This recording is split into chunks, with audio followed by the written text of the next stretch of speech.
Agile for Humans is brought to you by Audible.com.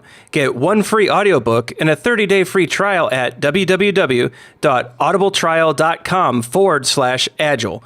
Over 180,000 titles to choose from for your iPhone, Android, Kindle, or MP3 player, including Scrum, The Art of Doing Twice the Work in Half the Time by Jeff Sutherland, and Crucial Conversations by Carrie Patterson. Visit www.audibletrial.com/agile to enjoy your free audiobook today. Processes and tools dominate today's Agile discussions, but we are devoted to the individuals and interactions that make it work. From the beginner to the veteran practitioner, we have something for you. Welcome to Agile for Humans.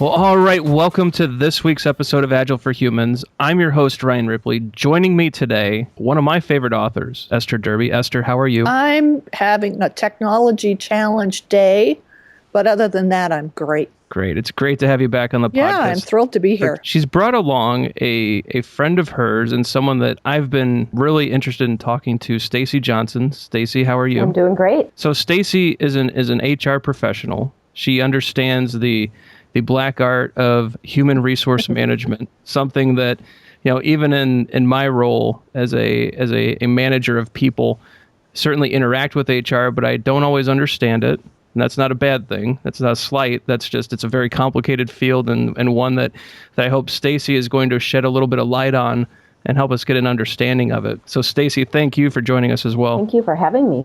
And I think part of that confusion really starts off with a lot of the common myths and misconceptions about performance management. The performance review is probably the number one topic of performance management, but there's so much more to it. So Stacy, I'm wondering if you could help us out with what are some of the common things that you see as far as the myths and misconceptions that perhaps don't add well to the resource management conversation.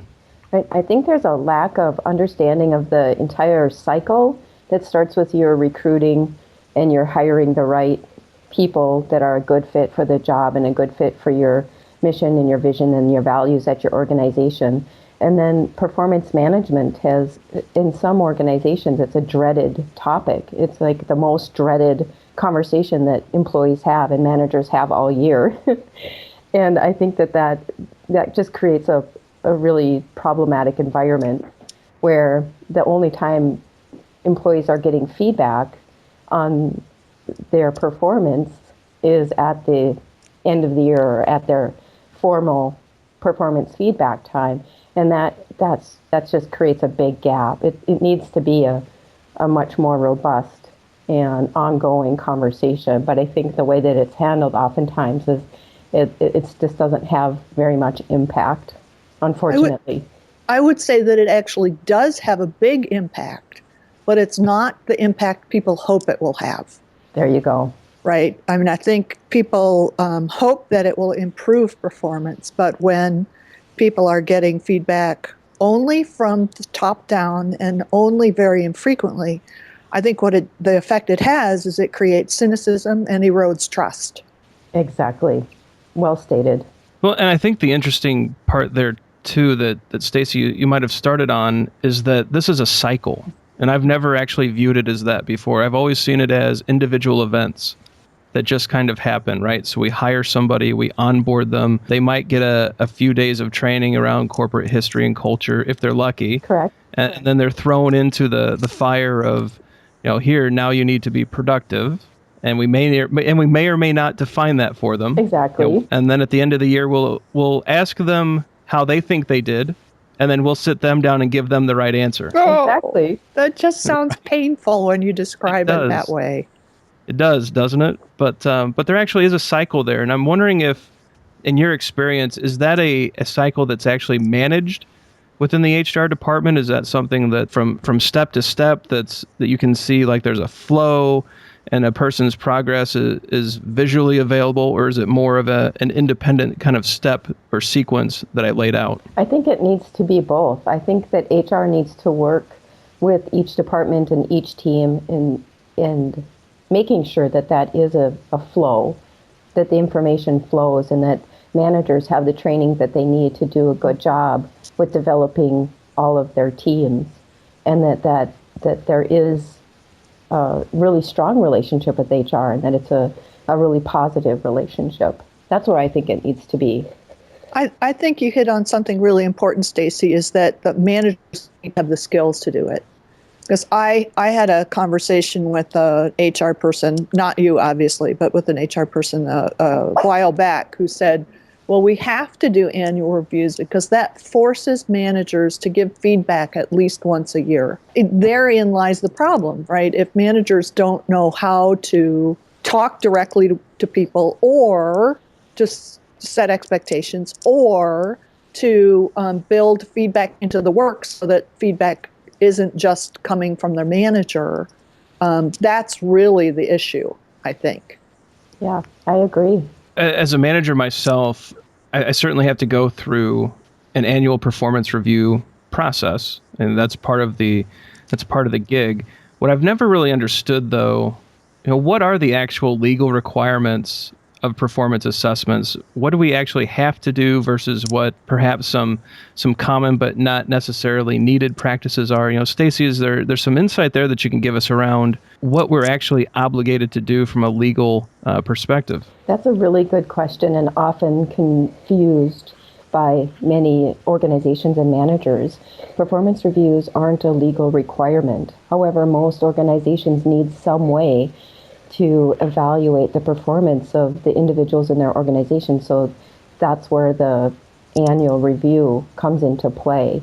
And then if it's, like Esther was mentioning, if it's not done in in a good fashion, then it does build a lot of distrust, and it can be more harmful than it is good from a couple of different perspectives. So if you have a manager who's not very comfortable giving ongoing feedback in a constructive way, and they wait until the end of the year to give that feedback, or they don't do it at all, they fill out on the performance review like everyone's fine, and they don't note any real issues, then if there is ever a decision perhaps to terminate that employee and they get challenged on that, then if you look back at the performance reviews, there's no documentation of the actual issues involved.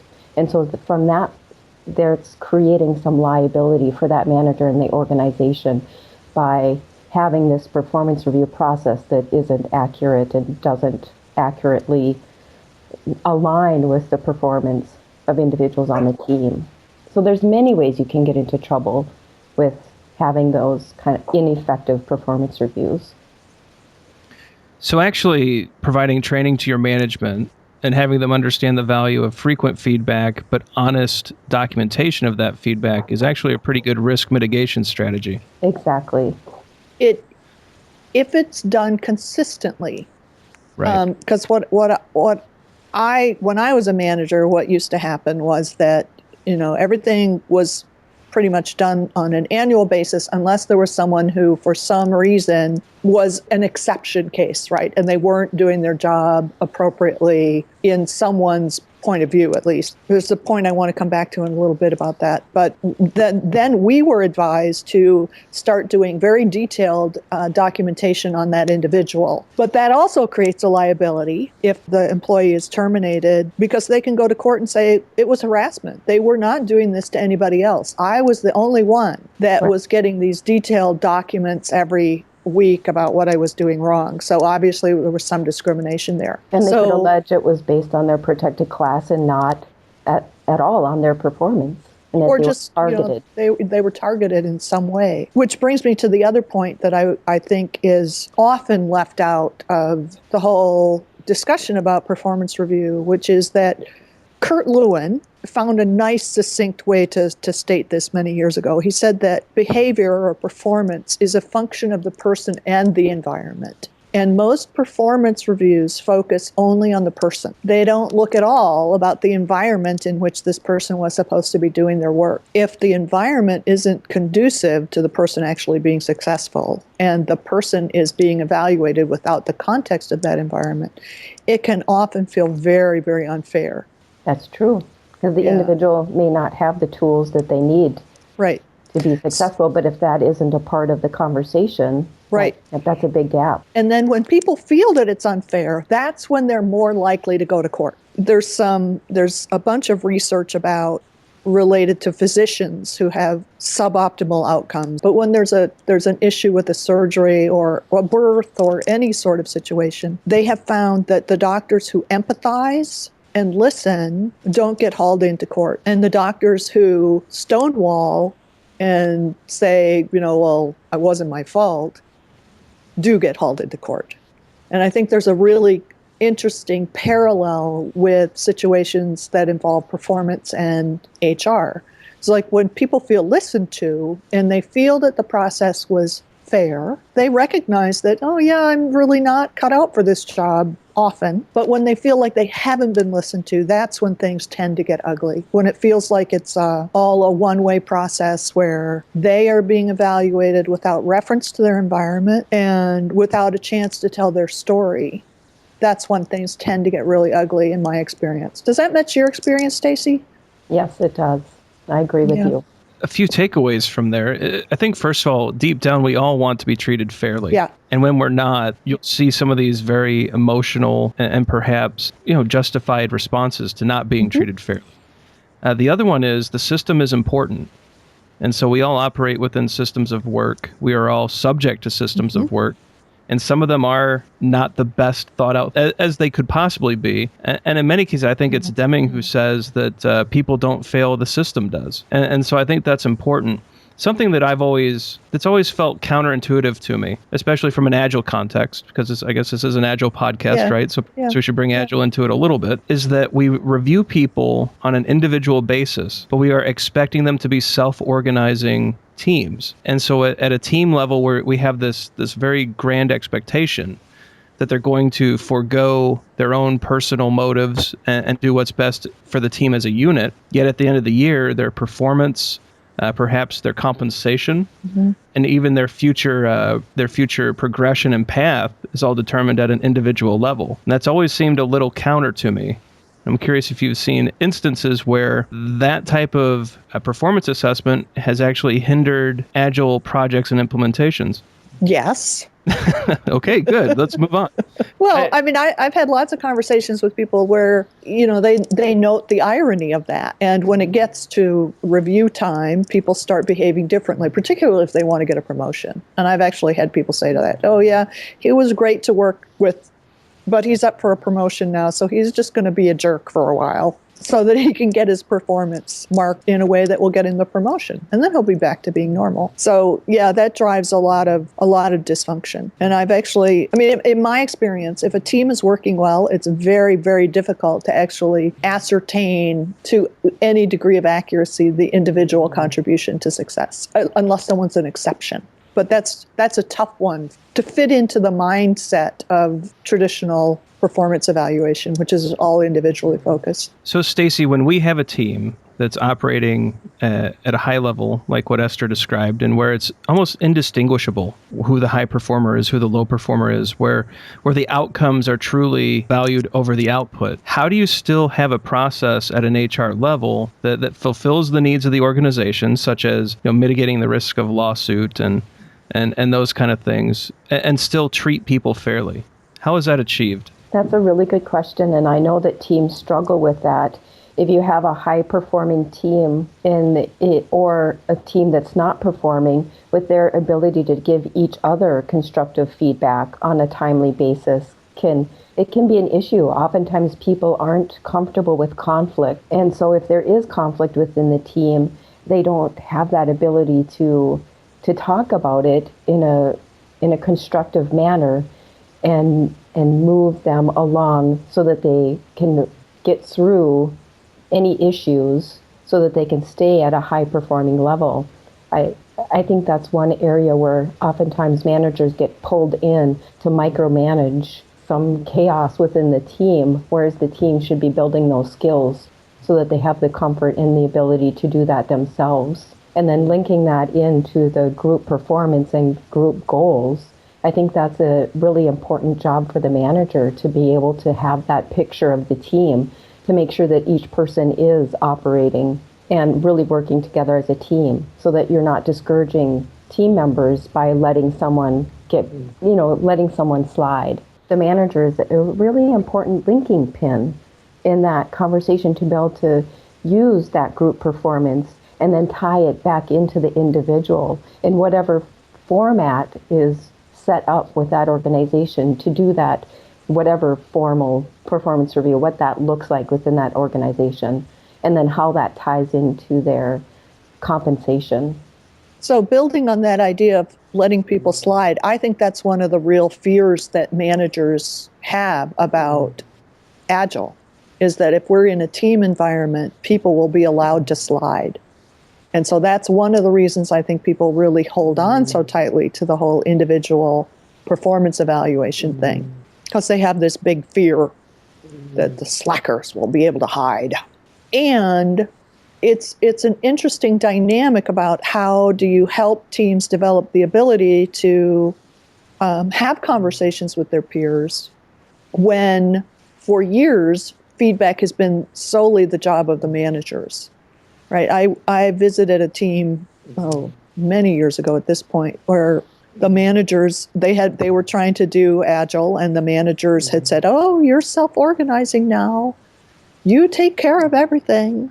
And there was one guy who was just telling other people what to do and, bossing other people around. He told one woman she had been to the dentist and had a bunch of Novocaine. So he said, "Oh, I guess I can slap you in the face today and you won't feel it." And he was just on many levels being disruptive, and he wouldn't let other people know what he was working on and so forth. And they went to their manager and said, "We've tried everything. We've talked to him. Our Scrum Master has talked to him, and he's still acting this way." And their manager said, "You're self-organizing. You take care of it." And they didn't have the skills, right? And they had done everything they knew how to do. And then when they brought it to their manager abdicated, which was truly, truly unfortunate. That is unfortunate, because sometimes it's the manager that has the, I don't want to say power, but ultimately they have the responsibility to do something about it. Whereas if your team is trying to effectively have those conversations, but the conversations are going nowhere, then ultimately it's the manager that's going to get involved. I think it does take a very progressive stance to enable a lot of these systems, though. And what I mean there, allowing a 360 review process, for example, it doesn't feel safe to a lot of management, because a lot of conflict will come out, and there will be old grudges surfacing from working in traditional ways for so many years, and all of these things coming together. It could be volatile, but we have to learn how to get through that if we're going to be a self-organizing team, right? Well, I can tell you one way not to do it. This is another thing that I have seen, which is the manager set up a mandatory feedback circle where the team had to sit in a room, and each person would have their turn in I think they actually called it the hot seat. And all the other team members had to offer 3 pieces of praise and 3 pieces of criticism. I think a key tenet of what we do, whether you're in an Agile space or not, is that such things should be voluntary. Well, yeah, and I can't really imagine, if I thought about it for a week, I don't think I could come up with as good a way to break a team as doing that. When there's an issue, it's best to talk about it directly and respectfully, but that does take skills. It does, and I think the part that, from a management perspective, Esther, you noted that managers worry that people will be able to slack. Mm-hmm. And I've seen that pattern as well in the projects and transformations that I've worked on. But what the truth is there is no place to hide on an Agile team. Right. It is very much apparent, almost from the start, who's doing what, how they're working together, and what the outcome is. Mm-hmm. And that's also a terrifying thought, I think, to a lot of people, and even the managers on a team who, in a waterfall traditional organization, a lot of dysfunction can get pushed down into status reports and Gantt charts, and that goes away. When you make these things visible, I think back to Stacy's point, this is when you need an incredibly strong partnership with HR. This is probably when you need them the most, when these things are surfacing and you need to work through them in an effective way. But I'm still stuck at a part, and maybe this is so context dependent that it's not, there's not one right answer to it. But as a manager, with a team over an Agile team, I totally agree that throughout the year, we're in a constant feedback loop situation. As a manager, I set the rails and provide some boundaries, and I push those boundaries here and there to try to get the outcomes that we need. But for the most part, the teams are self-organizing. We step in when they are completely stumped. But still, we're asking questions and coaching, not just fixing. Right. It's that kind of management. It's that servant leadership management that I think is effective. But at some point, I'm going to be asked, how much should we pay this person on the team at the hiring point? And then I'm going to be asked in later years, well, what should their increase be? And what kind of bonus do we pay? And what kind of stock options do they get? And I've always struggled with a model that actually treats people, back to Esther's point earlier, in the fairest way possible. And so have you seen models where companies have come up with, whether it's the team has a pool of money they allocate themselves, where I know that experiment has been tried with mixed results. I've also seen where management just flatten it out. They say, we have $50,000 to spread evenly across the team, or we have, X percent that everyone will get on an annual basis as a cost of living increase, and move on. Have you seen any that have been exceptionally effective when working with an Agile team from an HR perspective? Or any team, really. Any team, absolutely. Yeah. I think there is the challenge that how do you keep the team working effectively as a team and not create this competition within your team? If you say you have a pot of money, and how does that get distributed? Well, instead of creating more teamwork and creating a high-functioning team, you can create a lot of internal competition. And so oftentimes that hasn't been successful if it is set up in that way of being competition. And, if I'm doing well, I might get a bigger chunk of the pie. So being able to analyze your team goals and compare how effective and functional your teams are across your organization, then I think that again is going to bubble up to your managers at some point to identify the higher functioning teams and then reward the completion of goals. Or it's a quandary. It's a great question. I don't know who the high performers are anymore, because I'm not guiding day-to-day activity. I'm assessing outcomes. And so I know that the team as a whole is either meeting the outcome objective or not, but at the output, task, story, epic, however you want to slice it, that level, who am I to say is the rock star or the underperformer? Well, I think you just touched on another one of the myths, Ryan, which is that managers ever could reliably identify who the high performers were. Absolutely. And that's actually one of the biggest myths about performance management. It has a lot to do with the cognitive biases and the biases around this are pretty well documented, that it may be about who is best at communicating to their manager. It may be who the manager feels the most personal affinity for. There are all sorts of things that get in the way of actually being able to reliably assess who are the high performers. And it can be that, people who are quietly going about doing their work are actually making huge contributions, but the people who are maybe not doing so much work but are really good at presenting themselves look better from the outside. So I think that's actually one of the really important myths around performance reviews. That's a hot topic in the HR world right now. There's been a lot of conversations about, how do we improve performance management? And some companies are taking a look at that and looking at their traditional systems. For example, I saw a study where 58% of their supervisors thought that their performance management system wasn't effective and didn't drive performance. The conversation now is, well, what are we going to do about it? And how do we do something different when it's so hard to enact change in some organizations to move their performance management into a more of a constructive realm where you can, where it is dependent on those teams functioning, and the high functioning teams do stand out and that work is rewarded. And I even question the ability to say who the high performing teams are. comparing across an organization. Because I have seen teams that were working on a relatively new code base do very, very well, and a team that was working with, according to some definition of really, really well, a team that was working with older legacy code that had a lot of technical debt issues appeared to be very unproductive because their code was so fragile, right? So they had to be really careful, and they couldn't move fast, and they didn't get a lot done. So looking at those two teams against each other, one might look better, but were they?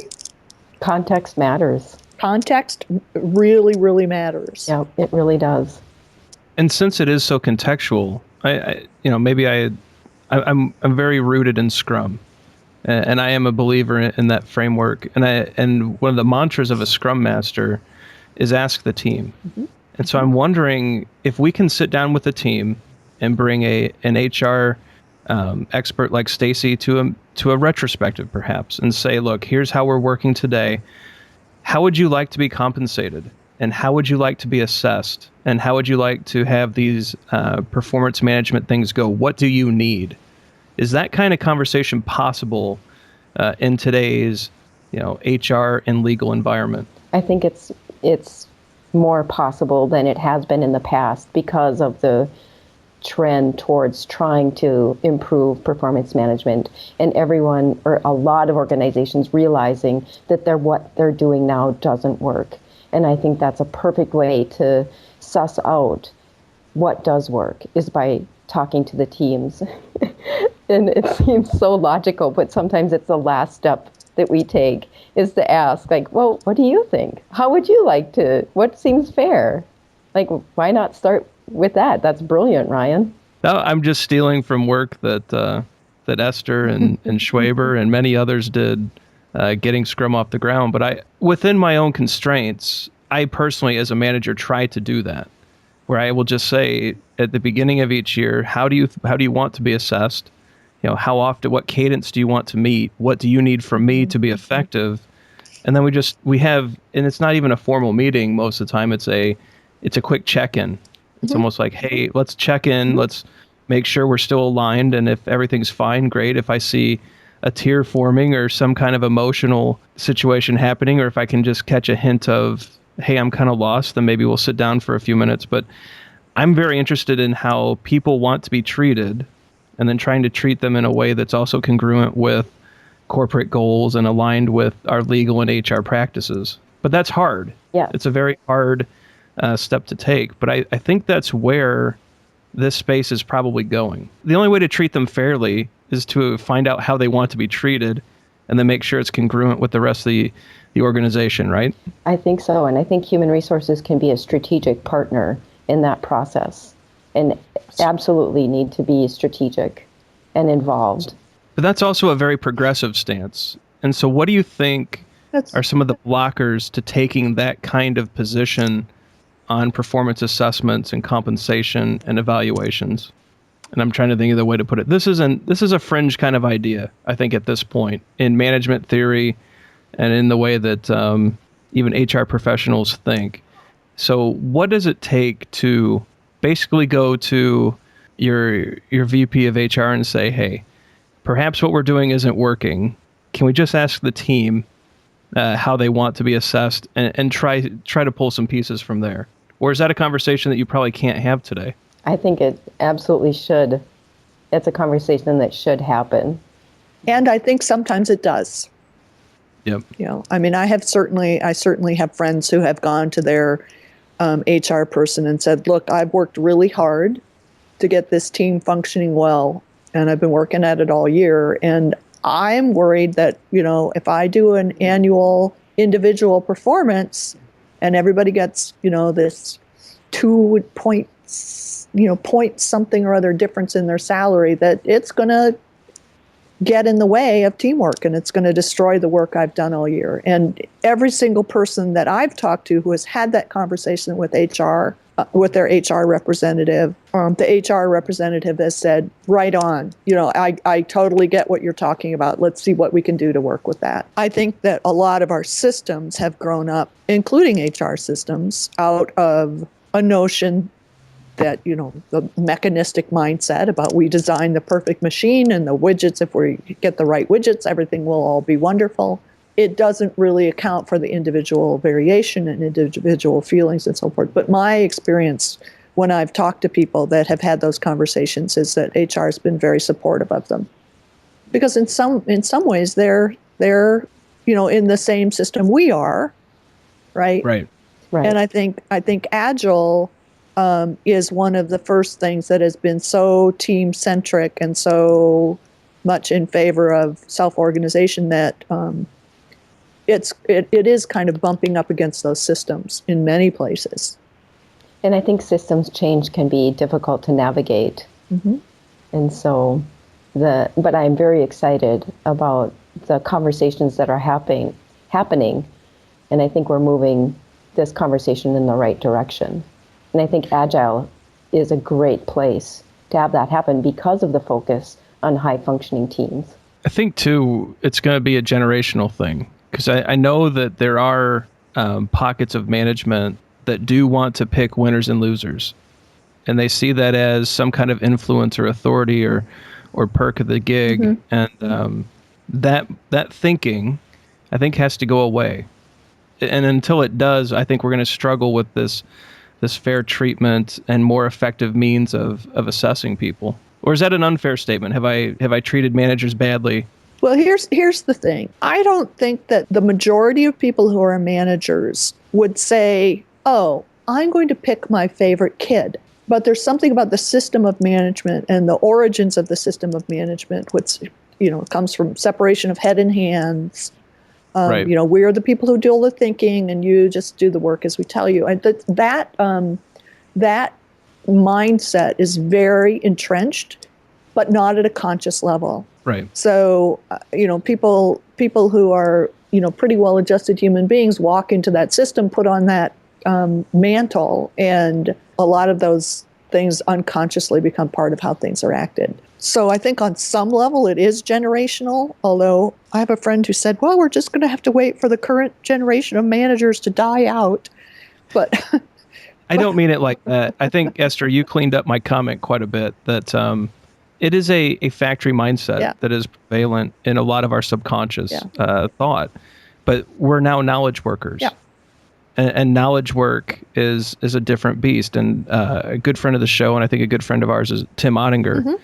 He does a talk about the 11/12ths, where if a programmer were to program for an entire day, and then forget to check in their work, system crashes, but they had a printout of all the code they generated that day, how long would it take them to just type that back in and get it checked into Subversion or Git or one of the many code repositories? And typically when he asks that question in a workshop, and he shared this on the show, so I don't mind giving away his punchline, but it's about 30 minutes, maybe 45 minutes to get it back into the system. Well, that gives managers pause. Well, wait a minute, that's 8 hours worth of work that took you 30 to 45 minutes to type. And why didn't you do it in 30 minutes the first time? Exactly. And it's one of those insightful moments that Tim creates quite often in his workshops, where basically it says, look, we're not factory workers anymore. This is knowledge work, and people are working when they're doing the thinking. And it's such a huge distinction that it's one that caught me up for a while, and I think it's a hard change to make. But I think you've cleaned up my thoughts very well, in that it's really not. I'm not wishing that the current group of managers move on and retire and hit Florida and enjoy the retirement life. I'm more thinking that it's that manufacturing type mindset, or that factory work mindset, that just has to get out of our thinking, because we're no longer just building widgets. We're manipulating ones and zeros, and that's a totally different thing. Right. I think it's not as with the area in Agile, with working with really intelligent, high-performing individuals, it no longer fits. Like the old way of doing performance management, it's not relevant, it's not strengths-based, it's not constructive, it's not timely, whereas that's what we need right now working with Agile teams.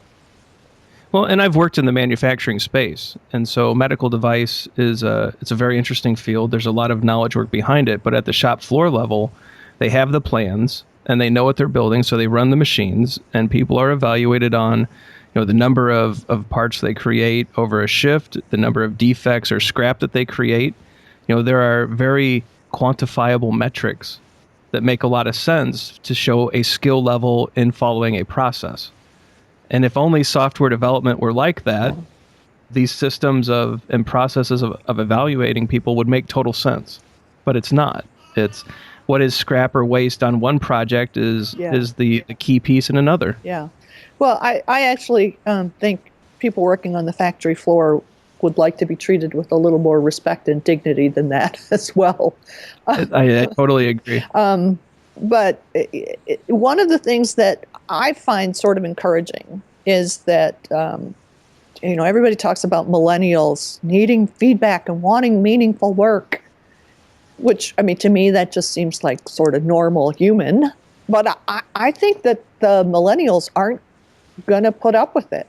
And that at a certain point, companies are going to have to say, if we want really bright, talented young people coming into our organizations, we're going to have to change our organization so that they're attractive to those bright, talented young people.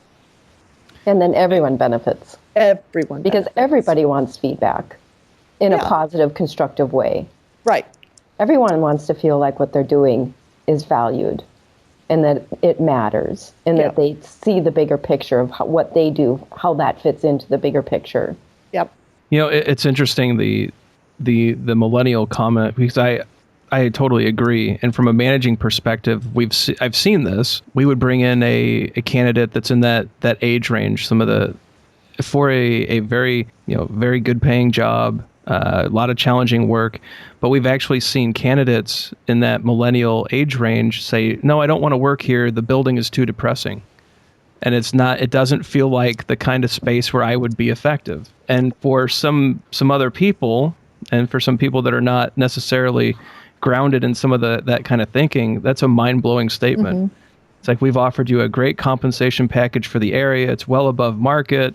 It's challenging work. But the person felt that, from an emotional, psychological state, that a drab corporate building would not be the right environment for him or her. And we're starting to see more of that as this group of candidates, or just as this group of people come in and interview, and we're seeing answers like that are just, I don't want to say confusing, but stunning. Yeah, well, I think it goes right back to that Lewin formula. The behavior or performance is a function of the person and the environment. And to separate those two is to, by definition, create an unfair evaluation. And it's great that people are noticing that this is not an environment where I could be successful. So Stacy, as a manager, this might be a selfish question, but what are things that I can do as a manager, and what are things that other managers can do to improve their thinking in this space,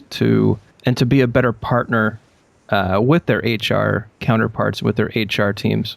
Well, I think from listening to you, it sounds like you're really on board with this, and identifying the individuals that you work with as intelligent people that want to be there. Like, most people want to be at work because it's engaging and it's fun. And, on your Agile teams, people have that intrinsic motivation. And for our managers is to tap into that and to make sure that there's space for that creativity and space for people to do their best work and space for them to use their strengths, and that it is strengths-based. And that when there is conversations, because of course conflict is inevitable.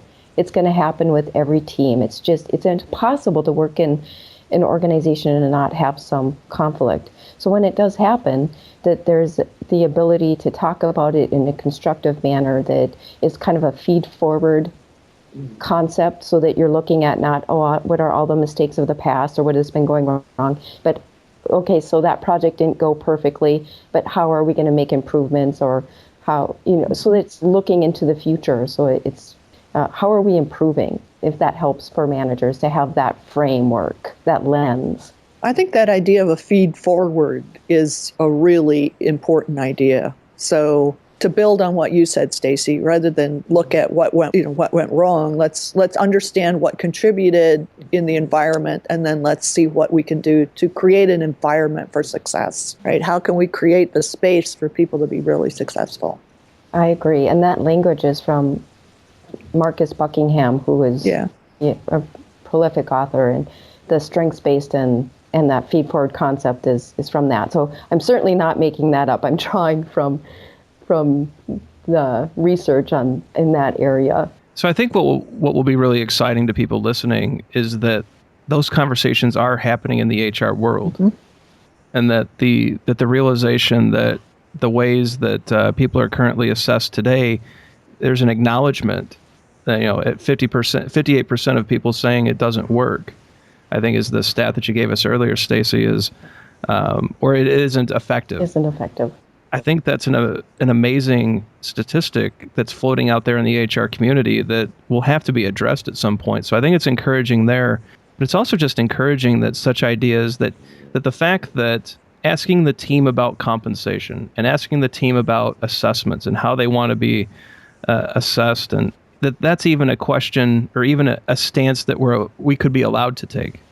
That there aren't barriers to it other than your own internal organizations and working through that process with your teams. And so that's encouraging as well. And I think at this point, I think that's a great place for us to kind of frame this one out, unless you guys have any final statements or comments about the many topics that we've dove in and out of today. Oh, I think we could talk about this all day. Yeah, I could. I think so too. So at this point of the podcast, Esther and Stacy, we like to give the guests an opportunity to plug anything that they have going on coming up, any workshops, any classes, anything that you would like to promote, or anything that you would like to recommend to the audience that you think they would find helpful or related to the topics we covered today. So Stacy, why don't you go first if there's anything that you'd like to plug, or if anything, just how people could get a hold of you if they want to continue the conversation and dig into some of these great ideas that you've laid on the table for us. Well, thank you very much for having me on the show. This topic is near and dear to my heart, and it is a really exciting topic. And people can find me at audacityhr.com. Esther, are you still traveling the world with Don, or have you got... Don is in India right now. Oh, my. Yes. But Don and I are going to be doing our Coaching Beyond the Team workshop in Malmo. Coming up in May, it's a Tuesday and Wednesday. I think it's the 10th and 11th. And we could probably fit one or two more people in the workshop.